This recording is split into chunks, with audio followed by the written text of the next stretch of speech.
Welcome to part 2 of Align Your Way to Success. In this video segment, we're going to talk about professional alignment. So you should have been through the personal alignment part. This is going to kind of transition that into our professional career business world.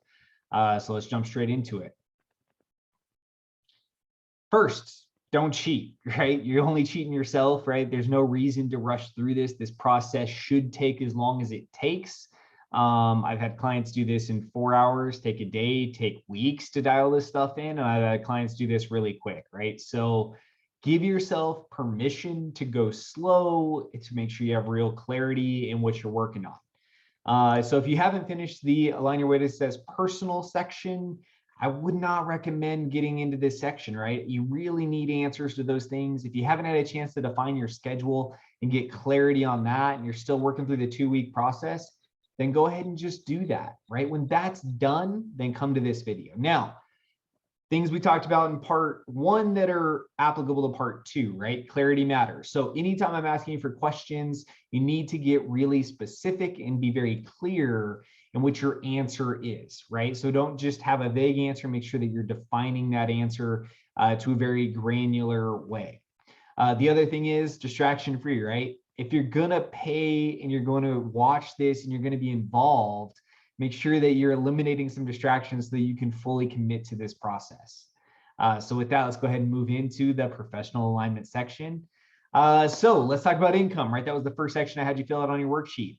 Where's your current income align with those numbers you wrote down, right? Survive, live, and thrive. Now on the worksheet, your income was the 4th one right below that. So where's your current income fitting in, right?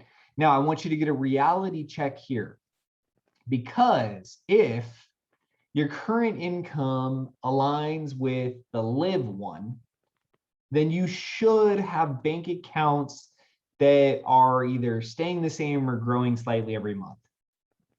If you're running out of cash every month, you're probably in the survive bucket. So then you're going to have to re-lever, right? Is that survive goal you wrote down, is that really the right goal? Or do we need to do a cash flow analysis and really figure out where our money's going? Now, if you said my current income is the thrive amount, then I would expect your retirement accounts are there. You can go on vacation when you want. You can buy things when you want.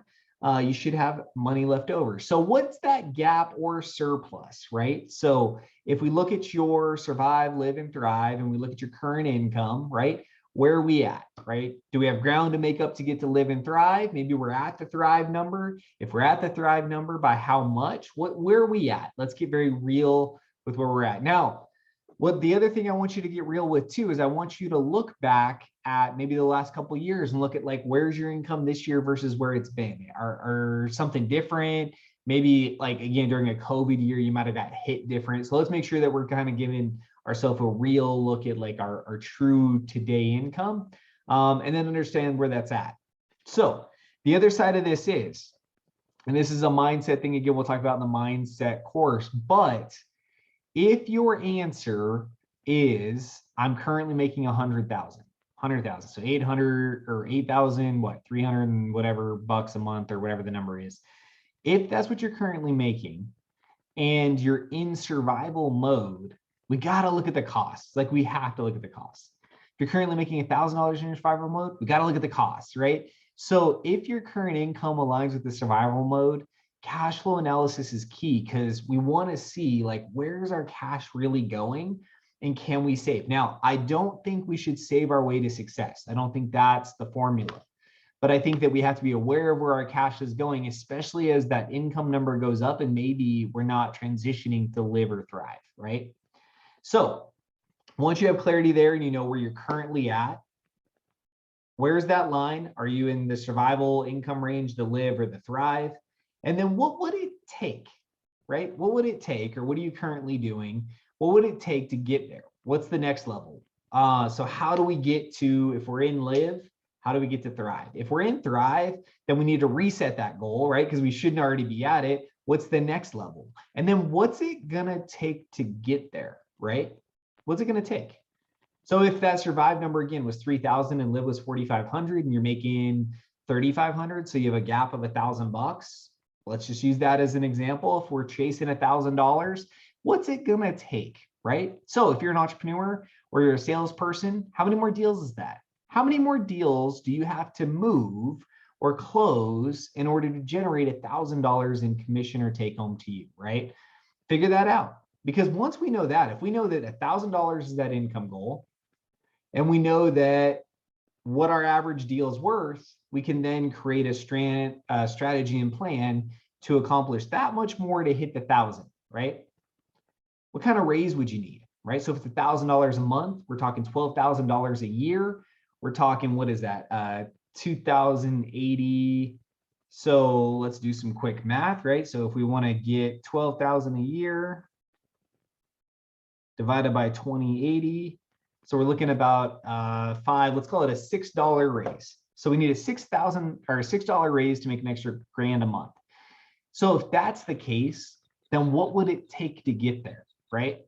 Is there a path forward in your current work environment that allows you to make $6 more a month?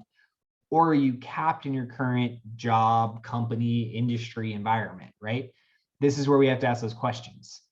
So that the other side of that is, could you get skills that would allow you to create $6? Could you get certifications that allow you to create $6, right? Do the math, figure out like how many extra hours would you have to work to generate the income you're trying to get to, right? So the other thing I want to talk about here is the survive, live, and thrive was done very early in the personal alignment slide. Then I asked you a bunch of questions. I asked you questions about purchases and house and vacation and time and retirement. Did your live and thrive change through the process at all? Do you need to expand your thrive? Do you need to expand that live number to accommodate for some of the things you wrote down? That's something I want you to think about too, right? So at this moment, before we move to the next slide, before we move to the next thing, this is where I want you to look at those numbers you wrote down. Are they actually accurate once you went through the rest of the personal alignment process? Where are you at today? And what would it take for you to get from today, whether that's survive, live, or thrive, to the next level, and then to get to thrive? So if you're in survive, what's it take to get to live? And then what would it take for you to get to thrive? What's that look like? As an entrepreneur, what's that look like? How many deals? How much more cash flow? As an individual, is it possible in your work environment to do that? And if so, what's that look like? How much of a raise is that? So go figure that out, right? So 2,080 hours a year, divided by whatever extra income you want to make, and figure out what that dollar raise is. And think about your job. Think about your career path. Is it possible? Possible with bonuses, possible with new certs, possible going back to school. Is there some way forward to get there, right? It doesn't matter what the answer is, but make sure you have clarity there, right? All right, let's move to the next. So schedule, let's make sure you control it, right? So you did your time and schedule analysis. You really dug in. You should have looked at it. So I want you to look at this, right? How, right? Has your income maybe been impacted by your schedule or vice versa, right? And if we're going to need to make more money, or that's our goal to hit that thrive goal, then we're going to need to free up time as well, or create time and capacity somewhere. So this is where I ask you the hard questions, right? After you do the analysis, are you really making time for your family? Are you really checked into your family? Are you really moving the needle there? Are you really making time for yourself? Do you have hobbies? Do you have things you're chasing? And if not, we have to restructure our career or business environment to allow that, because we can't afford to be burnt out and undermotivated, right? We have to be giving back to ourselves somewhere in this process. Fitness and health, right? Are you just so plugged in that there's no time? You know what? There's no time because you don't make it. There's no time because you don't make it, right? And I'm speaking to myself. I've had the same problem, but I have an awesome gym. I work out with friends, and I'm there 3 to 5 times a week, every week, whether I want to be there or not, because I have accountability partners now. I'm supporting a friend's business because I work out at their gym. Are you really making time? If you tell me you're too busy, what's that really look like, right? What's that look like?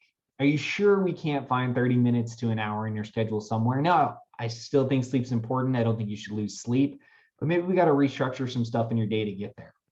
Meditation and recharge time. Do you have time set aside on whatever your burnout cycle is to make sure that you're able to recharge, right? Some people's burnout cycle might be once a week. Some people might be able to go 3-4 weeks just plugged in and then need to recharge. You need to know that cycle, and you make sure you're making time to recharge so that you can give your work, your family, and yourself your all, right? What other things do we need to start pivoting and making time for?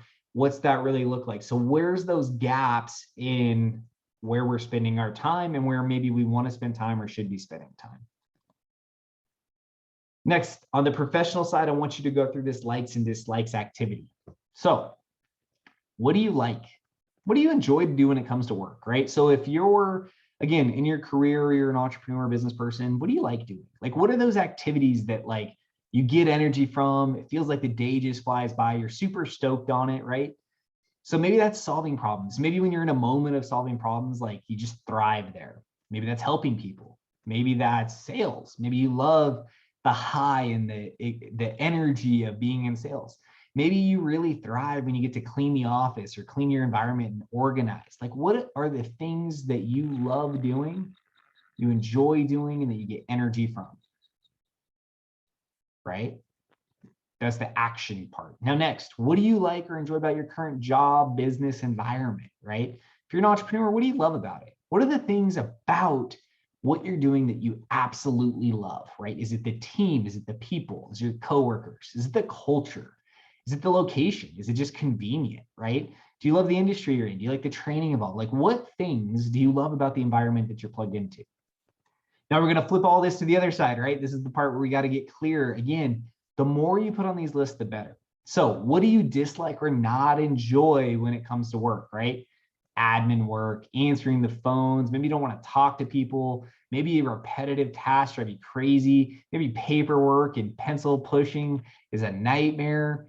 What are the things that you just like always push off, right? The other way to think about that one, especially on the action side, is like, what are those things on your to-do list that are always on the bottom of your to-do list, right? They just kind of keep making their way to the bottom and you like never get to them. And then those things stack up. What kind of tasks are those? What do those look like? Again, whether that's personal or professional, what are those things that you just really don't enjoy doing?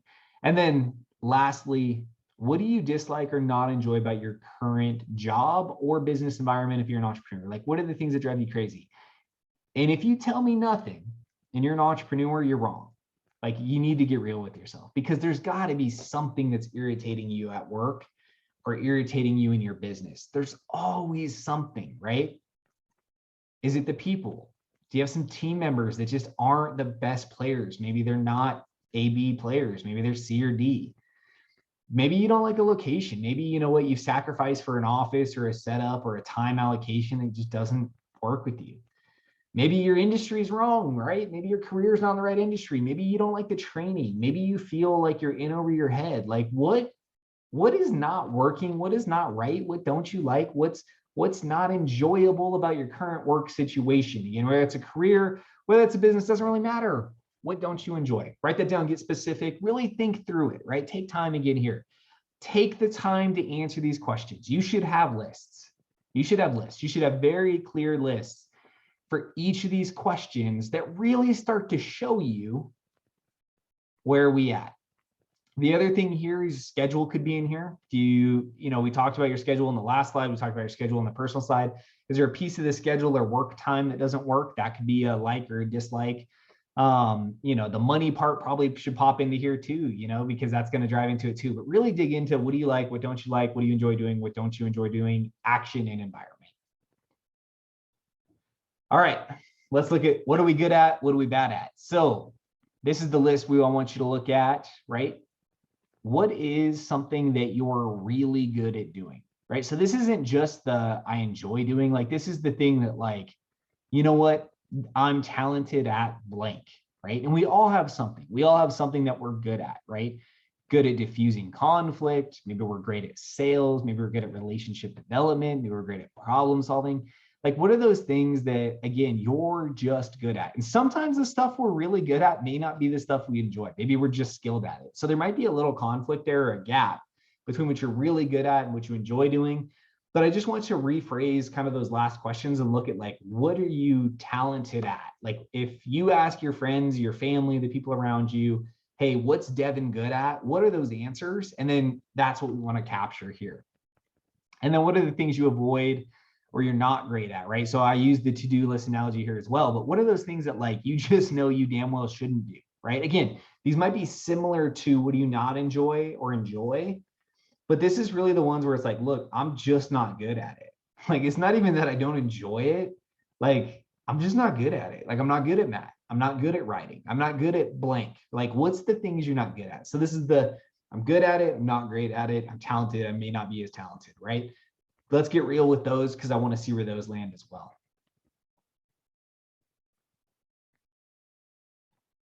So you should have all of your stuff written out here, right? So on the professional side, again, we're trying to find gaps and create some clarity in what works, what doesn't work, what do we like, what don't we like, what potential is there in income, where are we going in this process and journey, right? So the professional side, again, should start stacking some clarity on, is our professional environment the environment we want, and where do we see opportunities to better align with our skill set, to better align with the things we enjoy doing? What are all of those things? And then this should start to bring some clarity between our personal alignment challenges really aligned with our professional goals, right? In part 3, we're going to tie this all together. We're going to talk through various action items, things that might be relevant to you. But at this point, you should start to be able to see where there might be opportunity to streamline what you're doing in your career, the industry you're in, or the business that you're running, and see some gaps where maybe that professional world isn't aligning with the personal, or maybe you identified some gaps where that personal world isn't being supported by the professional. You should start to see some of that here. So congratulations on finishing part 2, the professional part. Part 3 we'll tie it all together, give you some ideas for some action items, some things you should think about, and then we'll move from there. So congrats on finishing part 2 of Align Your Way to Success.